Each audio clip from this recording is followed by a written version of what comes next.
Are you ready to become awesomer?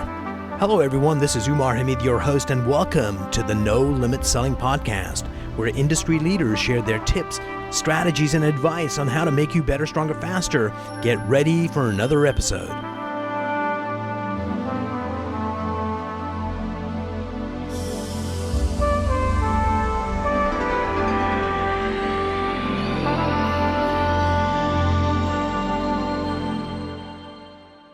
Today I have the privilege of having Stephen Morris, the head honcho at Catylator, and it's got nothing to do with felines.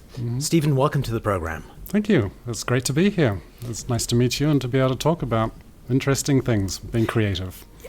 Absolutely, and I see that before you have a bag of Legos.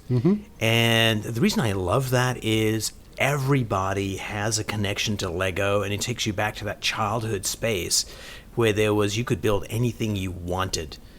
And even if it didn't look like an airplane, we thought it did, and that's all that counted. Yes. And you use that as a mechanism to help teams become stronger. Why don't we dive right in there? Why are you doing this crazy thing, and why does it work? Yeah, why does it work? Well, there's a lot of science and research behind using Lego, which is really good and interesting. It was actually a process. This Lego Serious Play process was invented by the Lego Corporation 20 years ago for their strategic management development process. And they used a lot of different aspects of technology, psychology, organizational development, brought it all together and came up with a better way of getting a team around the table. Instead of the whiteboards and the post-it notes, it's actually, I'm going to make some noise here, pulling out Lego and putting it onto the table. And then people start picking up bricks and building. And the way that they build is using the Lego to make models that are metaphors for the problems that we are facing in business. Brilliant. So it's a lot like when you have a young child that has been traumatized in some way, and they use play as a way of bringing out the real issue, because if they talked about it to the adult, they would shut down. But if they talked about it to a teddy bear or did a little animation themselves, they could communicate. And it's almost taking that same thing, although some people feel traumatized in companies, but it's uncomfortable talking about the real issues. Yeah. People don't want to talk about themselves, or a lot of people are introverted. I'll raise my hand and say that I'm an introvert, and I don't like standing up in front of a room. And I just noticed when you raised your hand, it was actually very slight. It was hardly a raise. So you are an introvert. Yes. I don't want to bring attention to the fact that I'm an introvert. So there's a lot of safety in the process with using the Lego bricks, because as a facilitator, I ask a question of the group, and then everybody gets to build. Give me an example of one of those questions. What would be a nightmare boss? That would be a question that you would start a group off with that's dealing with like a lot of issues, and then people can start building a little model of what a nightmare boss looks like. And have you taken pictures of those models? Well, I don't always sometimes we don't always want to take pictures, because it looks too close to the other guy in the room. I love it. Yes. But there's a safety in building the models, because the attention becomes on the model, on the bricks. Absolutely. There's this quote that I love. I'm not sure who said it, but it's totally brilliant. It's like, why did God invent fleas? To give dogs something to do. And while you're doing the Lego, it allows you to, it's almost like you're distracting your conscious mind on that, and your unconscious mind can reveal what you're really thinking. So that's totally amazing. So tell me, Stephen, when you go into a company and you go in and say, I'd like to do this strategic thing using Lego. So give me an example of a leader that got it, that said, I love it, and how that turned out, and maybe one that thought you were a nut but still did it anyway and then realized the power of it. Well, I haven't had so many of those yet, but certainly when I talk to people about what I do, I see that there are two different types of responses. There are people, when I say, well, we can come in and work on the problems that you have in your business using Lego, people's eyes light up, right? They're like, oh, that's cool. Like, how can I get engaged? When can we start? And then I do talk to people about this methodology, and they kind of look at me with a little tilt on their head, and they can't quite see how that is going to apply in their company. However, it really is just about a methodology for getting people around the table, and it can be used in all sorts of different companies. And the nice thing is, when we get a group around the table, there is really no barrier to starting to actually pick up bricks and Because you can't building. screw up at it, right? Like if you No. were drawing something, certainly you're self-conscious about, I'm not a good drawer, what's going to happen. But with Legos, pretty much, There is no technical barrier. Yeah. And I have done workshops where, in fact, I've had people who have never actually used Lego before. I think we're quite privileged here in the United States that most people have probably encountered Lego in their lives, but there are other people in other parts of this world that have not. only because you have to take a mortgage out on your house to get your kids a couple of sets these days. Yes, they're really expensive. But, I remember Lego when I was a kid getting that first model and building it, and a lot of people share that. So when we come into the room and there's Lego on the table, people relax, and then they can start talking. And so when some of the workshops that I've done, there can be a subject on the table like, we have a new strategic vision for this group here. And you're going to have to change from, say, being a service provider to a strategic partner in your organization. And for people that have been doing a job the same way for 15 years and now they're being asked to come with a new strategic vision, that can be quite a journey. And you need to process that and talk about it and make it safe for people to be able to go on that journey.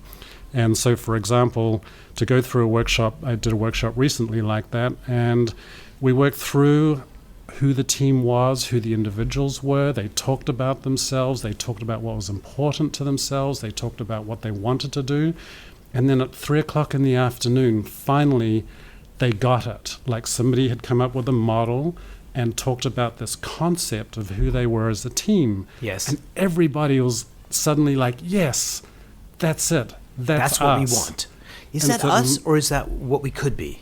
No, it was a moment of crystallization, I think, about who they were as a group and where they were going to go in this new strategic vision. Okay. But it took all day to work through to there, to like talk through the issues, the challenges, the environment, all of this stuff. They had to work through it all before they got to that. So let me pause you point. right there, because I think one of the problems is people have a notion of us, and if they did it in the first 10 minutes, that would be a fallacy.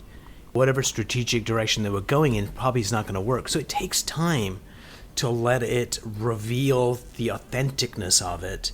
If it was just you lecturing, it would be hard to get there, but if you got them participating with Lego and playing and letting that inner child come out, I can see why it works so effectively. Yeah, well, there's a structure to that process, and it's a facilitated meeting. In other words, I'm not the sage on the stage standing at the front of the room telling them what's going to happen, right? People are building their models. I'm asking a question. Everybody gets to build. They build separately.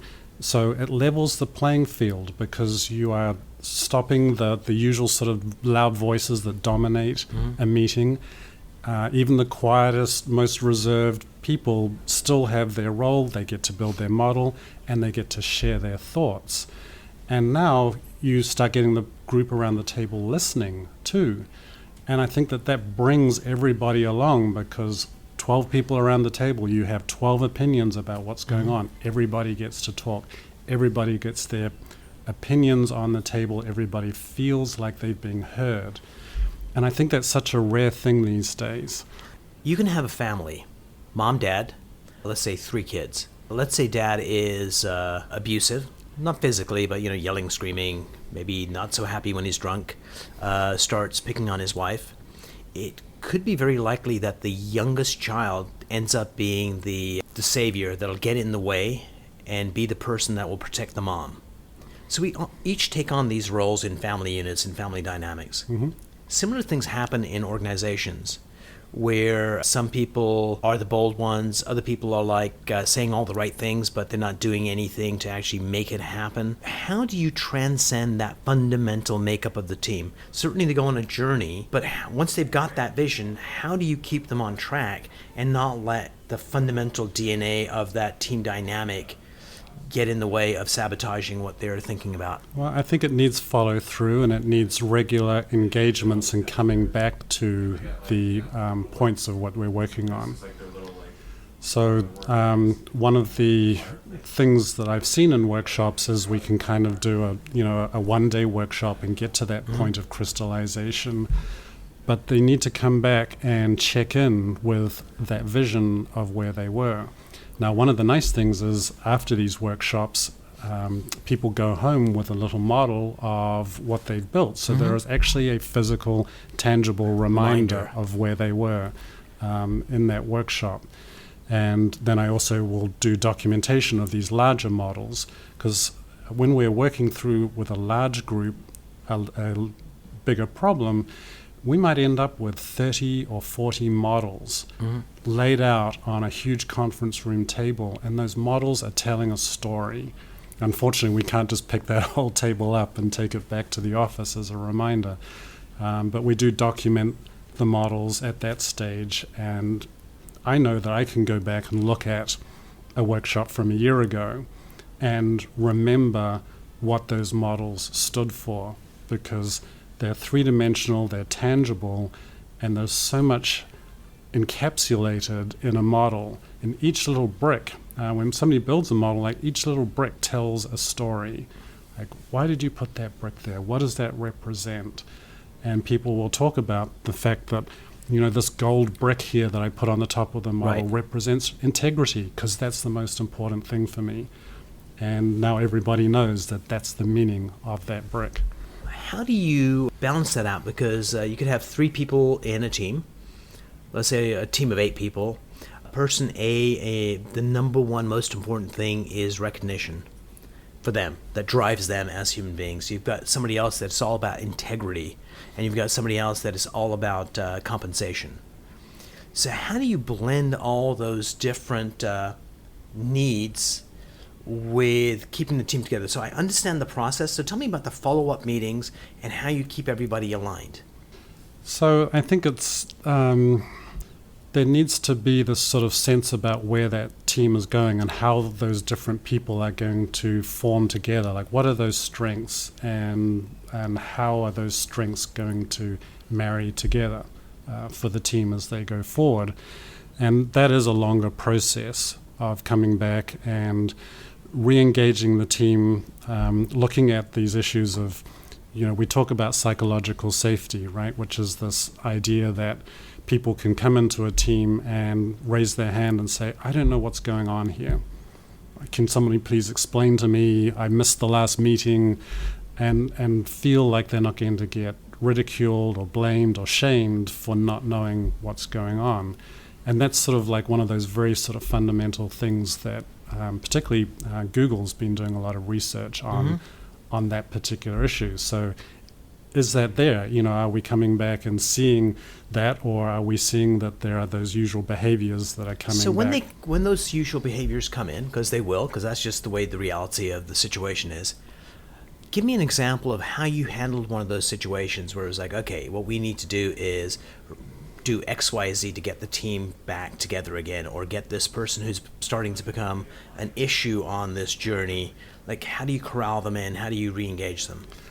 So we need to look at, what are some of the problem behind the problem, okay, right? Let me pause you there questions. Right now. So rather than talking in generalities, can you go back to, I remember this team, change the name of the person so we don't call somebody out, but a real example would be useful. So it's not a cliche that anybody could use. It's like a specific, it was in this company, there was a gentleman and this was going on and this is what we did.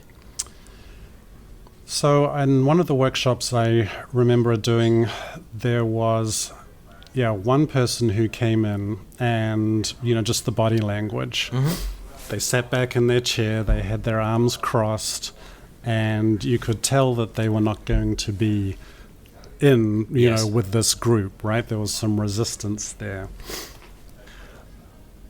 We worked through the issues, talking through just getting people going with these questions about what's going on at work. And I would say that the magic is that when you actually start going through the process and building the models, that because everybody has to build a model, has to tell a story, that they are actually going to now start participating with the team.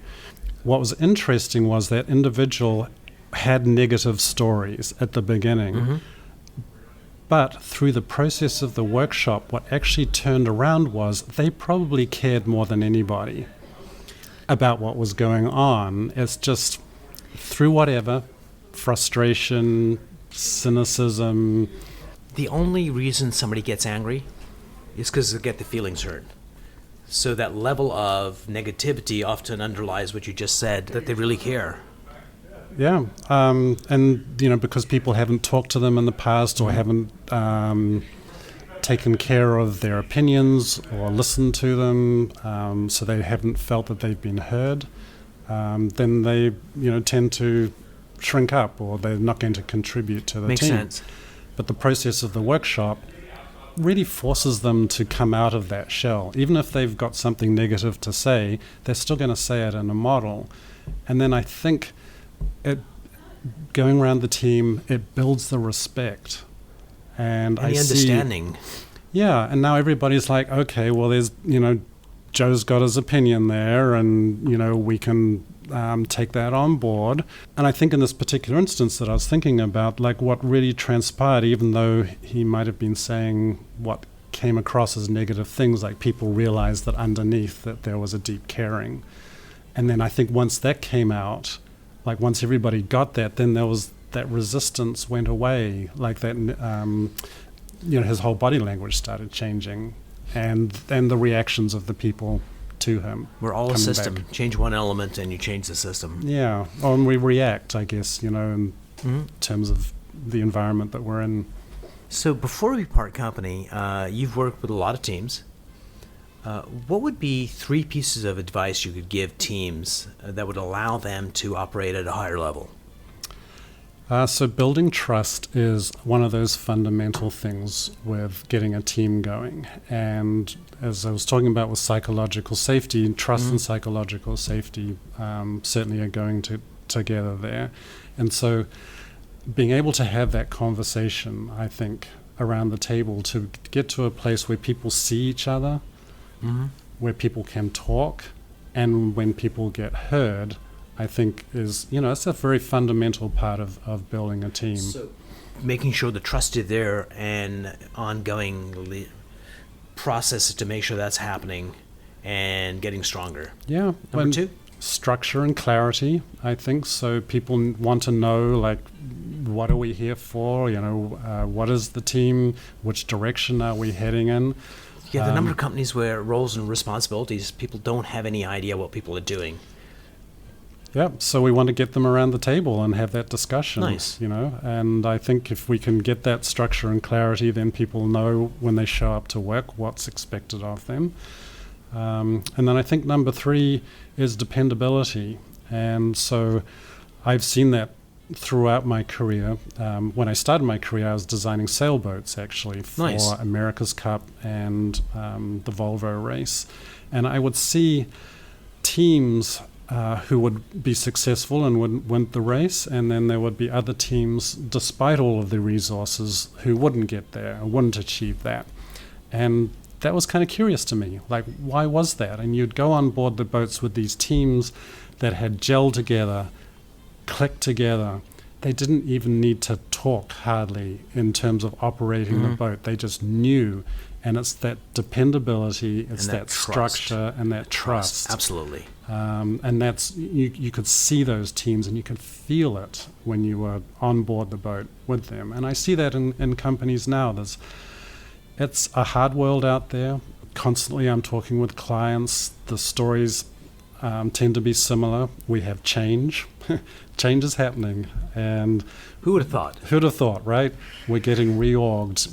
We've got a new president, new strategic vision, new competitors, and everybody just wants to feel safe in their jobs. They want to feel like they're valuable. It's fundamental human needs, and this kind of bullshit kind of circumstance has not changed since the dawn of time. And I suspect 100 years from now, we'll have much nicer toys, but the same fundamental human issues will still remain. And that's why Shakespeare is still relevant today, is because nothing's changed. Nothing's changed. Except the pace, I'd say. Yeah, the pace has gone up, and that's the thing. Like, the iPhone's only hardly 10 years old, And can you imagine what, I can't even, remember back to what was life before we had these computers in our pockets ruling our lives. This is going to be obsolete, the whole concept of it, I suspect, at some point. I'm not sure what that looks like, but it'll happen. And it'll be like, oh my God, you grew up with smartphones? How did you ever survive? How can people get a hold of you? So I'm available on the web at www.catylator.com, which is Catylator. I'm also on LinkedIn at Stephen A. Morris. You can look me up. I'm going to there. put those links in the show notes. All right, thanks. And you can call me on my phone too, 443-254-7711, and I'll be happy to talk.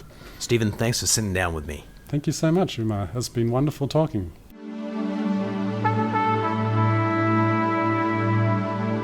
If you enjoyed this episode, please go to iTunes and leave a 5-star rating. And if you're looking for more tools, go to my website at nolimitselling.com. I've got a free mind training course there that's going to teach you some insights from the world of neuro-linguistic programming, and that is the fastest way to get better results.